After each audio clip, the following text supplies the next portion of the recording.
유튜브 노음성황사에서 수험생활에 대한 많은 이야기부터 한국사에 대한 재밌는 이야기까지 더 많은 것들을 확인하실 수 있습니다. 구독, 좋아요, 알람 설정 부탁드립니다. 자, 그 다음에 이제 3차 가보기역으로 갈게요. 자, 갑니다. 3차 가보기역은 일단 배경이 이거예요. 자, 청일전쟁의 결과, 이제 청나라가 박살났다 그랬죠? 그래서 뭐 이제 청나라 사실은 텐진까지 무너져요. 근데 텐진이 뭐냐면 베이징의 외항이거든요. 그러니까 우리로 말하면 서울 입장에서 인천이랑 똑같은 게 베이징 입장에서 텐진이에요. 그러니까 텐진, 천진까지 무너지자 이제 완전히 청나라 위험에 빠지죠.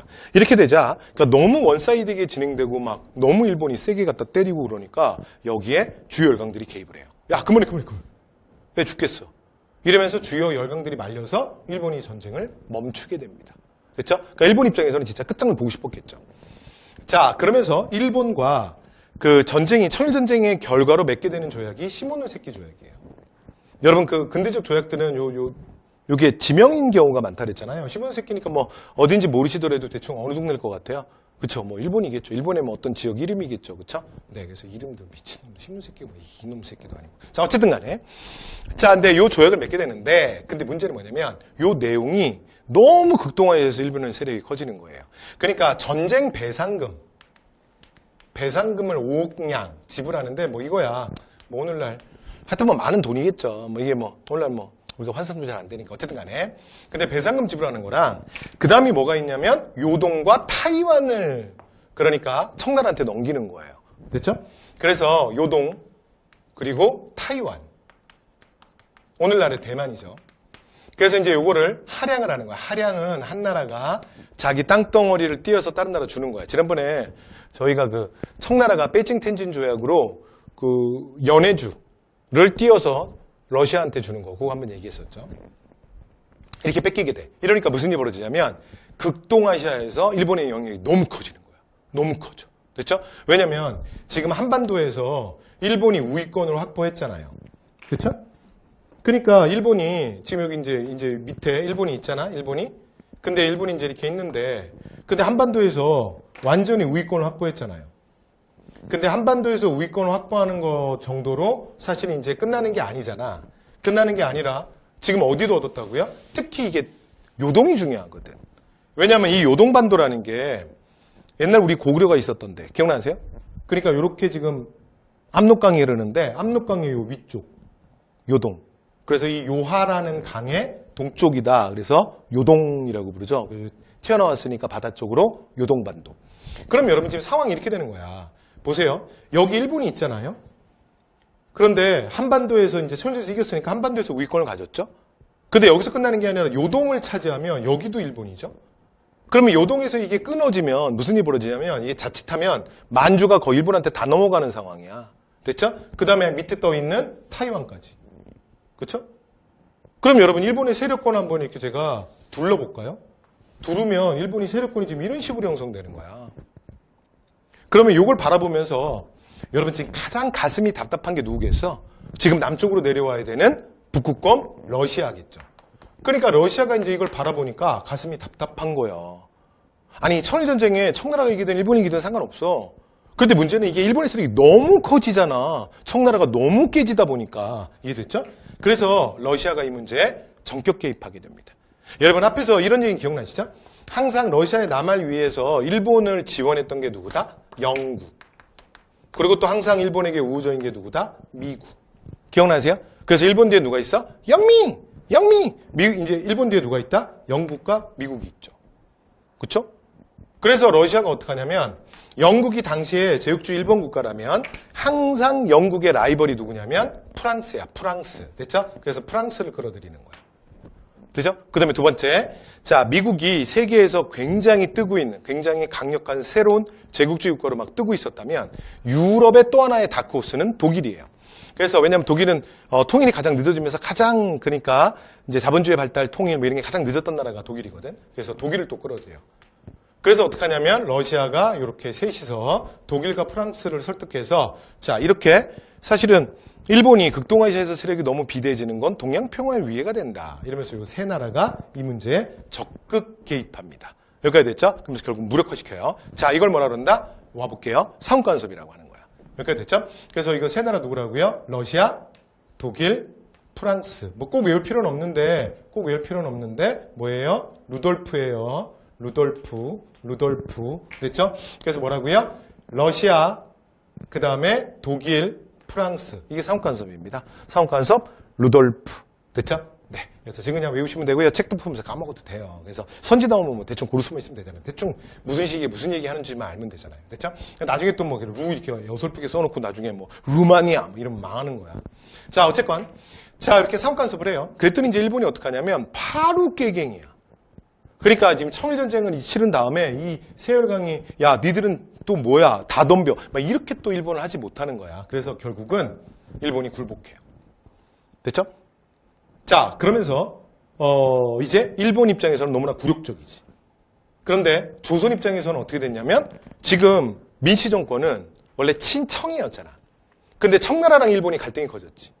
근데 그 상황에서 여러분 청나라가 승자로 남으면 민씨 정권은 그냥 안정적이잖아. 원래 친청이니까. 됐죠? 근데 문제는 자, 청일전쟁에서 누가 이겼어요? 일본이 이기고 청나라가 날아갔지.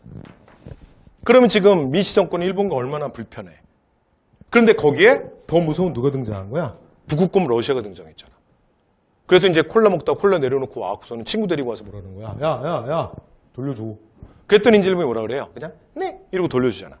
그러니까 조선 정부 입장에서는 이제 다시 급속도로 침노의 경향을 띠게 돼요. 러시아가 더 세구나 이렇게 된 거죠. 그래서 러시아를 통해서 일본이 견제를. 자, 이렇게 되자. 근데 이게 이 상황에서 사실은 일본 입장에서는 가장 이때가 이제 상황이 정말 일본 입장에서는 위기였던 게 가장 믿고 한반도에 박아놨던 박용효가 날아가요. 박용효가. 이건 제가 미리 말씀드렸죠. 그래서 박용효가 또 내라는 모조에 휘말려서 자, 일본으로 추방당합니다. 됐죠? 그러면서 이제 조선 정부가 아예 이범진, 이완용 이런 사람들을 중심으로 해서 김홍집 이런 사람들을 중심으로 해서 3차 김홍집 내각을 만들어요. 친노 내각. 됐죠? 그래서 김홍집. 근데 하여튼 김홍집 내각은 변함이 없어요. 1차 김홍집, 2차 김홍집, 3차 그다음에 그러니까 이게 친노 내각이 하나 더 있기 때문에 이게 3차 김홍집 내각이거든요. 그래서 3차 가보격할 때 김홍집 내각은 4차 김홍집 내각이야. 모르셔도 돼요. 그렇다는 얘기야 그냥. 됐죠? 그래서 이게 3차 김홍집이야. 그리고 이제 방금 이완용이라는 인물이 나왔는데 그래서 이완용 실패 아닌가요? 아니고 원래 이완용은 친미였고 또 친러를 띄웠던 적도 있어요. 그러니까 이완용 같은 인간은 그냥 이기는 편 우리 편이야. 근데 나중에 보니까 사실은 의외로 일본이 진짜 강하잖아. 그리고 이제 러일 전쟁 고즘을 기점으로 해서 이완용이 완전히 친일로 돌아서게 돼요. 됐죠? 네, 이때까지는 뭐 친미, 친러 이렇게 왔다 갔다 했던 게 이완용입니다. 자, 어쨌건 친러 내각의 구성. 자, 그렇게 되자 일본은 이제 사실은 죽서서 개준 상황이죠. 그러니까 76년 개항 이후에 진짜 청나라 때문에 납작 엎드려 있었지. 20년간. 그러다가 94년 동학농민운동으로 이제 끝장 볼 생각으로 들어온 거야. 그런데 너무 동학 농민들이 빨리빨리 자진해산하고 이제 상황이 종료되면서 사실은 진짜 안타까웠겠죠. 이대로 끝낼 수는 없어. 그러면서 극단적 선택을 하잖아. 그렇죠? 그래서 경복궁을 점령하고 그다음에 청일전쟁을 일으키고 조선에게 갑오개혁을 강요하고. 기억나시죠? 이러면서 이제 조선은 내 거야. 그런데 갑자기 러시아가 나타나서 분위기가 싹 바뀌었잖아요. 여기까지 됐죠? 그래서 당시에 조선공사가 이노우에라는 그러니까 우리가 이제 보통 그 당시 일본의 메이주신 이후에 조선 침공할 때 그 3대 축이라고 하는 그 정치의 그러니까 3두 정치 가장 유력한 3명 이토 히로부미까지 포함해서 근데 그 이노우에라는 사람이 조선공사였거든요. 근데 이건 거물 정치인 이노우에 갈 일이 아니다. 그래서 이노우에는 본국으로 송환을 해요. 그런 다음에 미우라 고로라는 그러니까 군인 출신 됐죠? 군인 출신에 완전히 그 돌격대장인 놈이 하나 있어요. 그래서 조선공사로 미우라 고로가 도착을 합니다. 이러면서 바로 진행되는 게 작전명 여우사냥.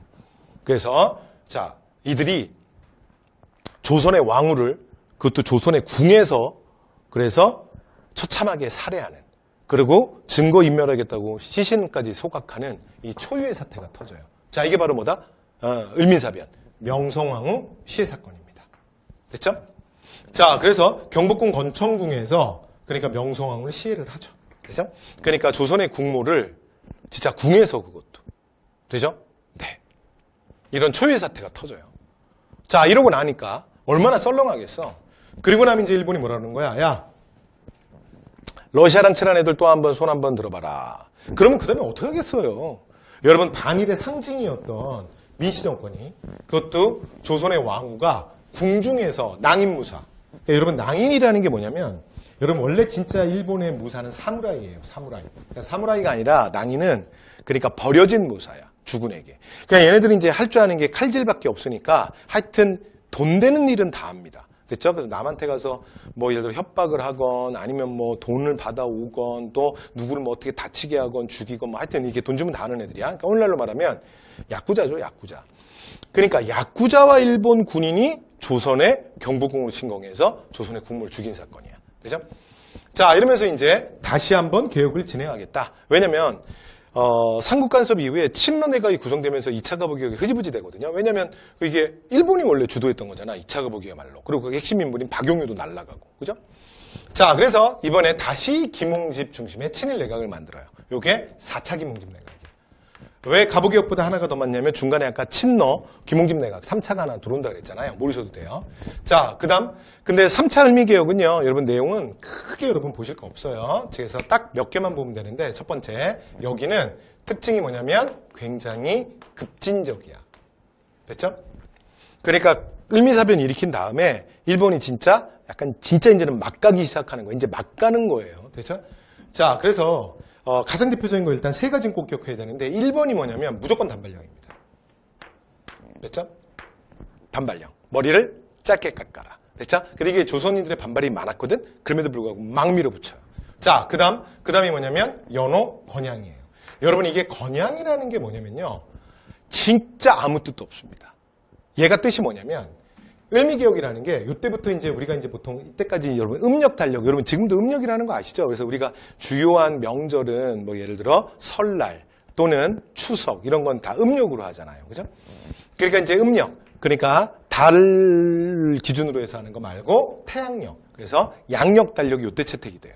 그래서 여러분 이게 건양이라는 게 사실은 이게 연결되어 있는 건데 이게 무슨 뜻이냐면 양력 달력을 세웠다야. 양력 달력을 시작했다야. 그러니까 중요한 얘기는 건양에 있는 게 아니라 일본 애들 입장에서는 그러니까 여러분 1차 가보기에 2차 가보기에는 연호가 없잖아요. 연호가 없거든요. 근데 1차 가보기역에서 연호를 바꿨다 그랬잖아. 원래 우리가 중국의 연호를 썼거든요. 우리가 이제 중국 청나라 이제 병적을 한 이후에 중국 연호를 그대로 썼거든요. 그런데 그걸 버리고 자주적 개혁. 그래서 조선 건국 1392년을 기준으로 해서 개국 연호라 그랬잖아. 그쵸?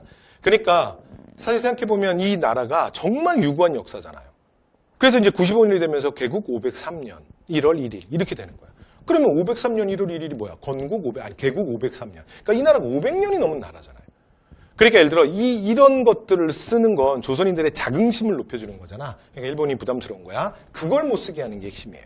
그래서 그냥 아무 뜻도 없습니다. 됐죠? 그 다음에 중앙에 친위대, 진위대.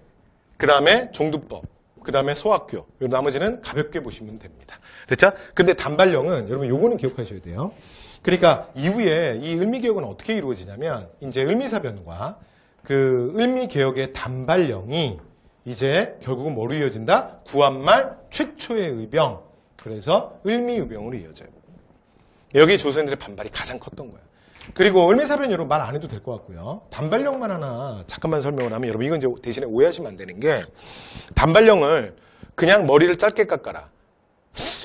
그러니까 이게 유교적 관념이다. 신체 발부는 수지부모, 불감의 손이면 효시종야다. 그러니까 소위 말하는 그 효경에 나오는 문구인데 그러니까 그런 유교적 관념에 의해서 무조건 반발했던 건 아니에요. 그러니까 여러분 이건 어떻게 이해해 주셔야 되냐면 여러분 원래 인간의 가장 기본권 중에 기본권이 자유권이잖아. 여러분 그리고 그 자유권의 핵심의 가장 기본은 신체 자유잖아. 내 몸을 내 마음대로 할 수 있는 거. 누군가한테 구속받지 않는 거. 그죠? 이게 가장 기본이잖아요. 근데 사실 단발령은 여러분 그걸 건드리는 거예요. 그러니까 이게 무슨 사회 캠페인으로 해서 그러니까 긴 머리를 막 이렇게 막 하고 상투를 하고 막 이런 게 건강에도 좋지 않고 여러 가지 문제점이 있다. 그래서 이렇게 하는 게 좋습니다. 그래서 사람들을 계몽시키고 또 캠페인을 그런 게 아니에요. 무조건 하는 거예요. 그리고 여기 반발하잖아요. 그러면 이제 길거리에서 관군한테 잡히잖아. 그러면 그냥 관군들이 몸을 이제 붙잡고 작두 같은 거 갖고 와서 그냥 상투끝만 날려버렸어요. 됐죠? 그러니까 이게 강압적으로 했기 때문에 더 반발이 컸던 거야. 됐죠? 그러니까 이렇게 이해하셔야 되고요. 만약에 물론 이런 역사가 이 땅에 또 일어나면 안 되지만 만약에 진짜 우리에게 또 이런 일이 닥친다면 그럼 여러분 하시겠어요?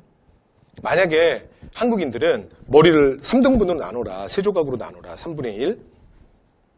그런 다음에 왼쪽에서부터 두 칸은 한 톨도 남기지 않고 머리의 3분의 2는 싹 다 밀어. 그리고 반대 오른쪽 3분의 1만 남겨. 그런 다음에 허리 아래로 길러라. 그런 다음에 니네들은 다닐 때 머리를 반대쪽으로 넘기고 다녀라. 그럼 여러분 하겠어요? 당신 하실래요? 그러니까 여러분 이건 가장 인간의 근원적 자유에 대한 터치야. 그죠? 그리고 실제로 이렇게 반발이 많은데도 일본이 왜 했냐. 근데 이건 우리 역사뿐만이 아니라 제국주의 역사에서 보면요. 이거는 다른 나라에서도 했어요. 왜냐면 얘네들이 진짜 원하는 게 뭐야? 바로 조선 애들의 껍데기를 자신들의 면제품, 자신들의 상품을 다 팔아야 될 거 아니야. 다 이거 이제 양복이나 이런 옷들을 입혀야 될 거 아니에요? 그런데 상투는 거기에 안 맞는 거야. 그래서 여러분 세계적으로도 제국주의국가들이 이렇게 많이 했어요. 왜냐면 각 민족마다 독특한 그러니까 두발 양식들이 있잖아요. 이런 것들이 반대가 되는 경우에 실제로 제국주의 권리 역사에서 이런 걸 많이 했었습니다. 그래서 이게 을미의병의 원인이 되기도 한다. 되죠? 자, 이렇게 해서 마지막 을미개혁까지 말씀 다 드렸습니다. 자, 그럼 이제 마지막 문제 풀고 이번 강의 마무리하도록 할게요. 자, 문제 2번 보세요. 자, 밀칭개혁이야. 자, 이제 봤더니 자료가 나왔는데 뭐라 그랬어요? 고종 지금 32년, 95년이네. 됐죠? 자, 그래서 11월인데 그 다음에 96년이 됐는데 1월 1일로 바로 가버렸네. 됐죠? 그럼 여기 뭐야? 여기서 뭐가 적용된 거야? 바로 양력달력이 적용된 거예요. 됐죠? 네. 그래서 자, 3차 가보교육 때 95년이니까 96년으로 보세요. 넘어갈 때 갑자기 이게 확 날짜가 없어지잖아. 왜냐면 여러분 양력이 조금 빠르고 음력이 조금 느리잖아요. 그렇죠? 네. 그래서 날짜가 없어. 어떻게 된 거야? 어떻게 되긴. 음력달력에서 양력달력으로 바뀌었기 때문이에요. 여기까지 되죠? 오케이. 자, 그러면 이거 무슨 얘기야?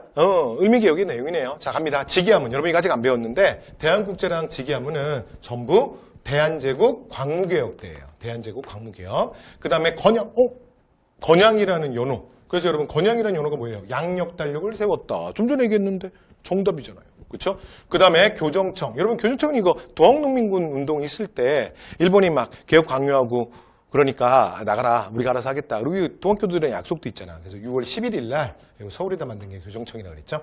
그 다음에 오군형을 이용이 이건 여러분 뭐예요? 이거는 민시정권 얘기잖아. 이제 80년대 초기 개혁 정책. 그쵸? 자, 그래서 정답 3번이었습니다. 자, 이렇게 해서 동학농민운동. 자, 그 다음 가보개혁까지 저희 다 마무리했고요. 자, 다음 강의에서 이제 대한제국 독립협회로 들어가도록 하겠습니다. 여러분 수고 많이 하셨습니다.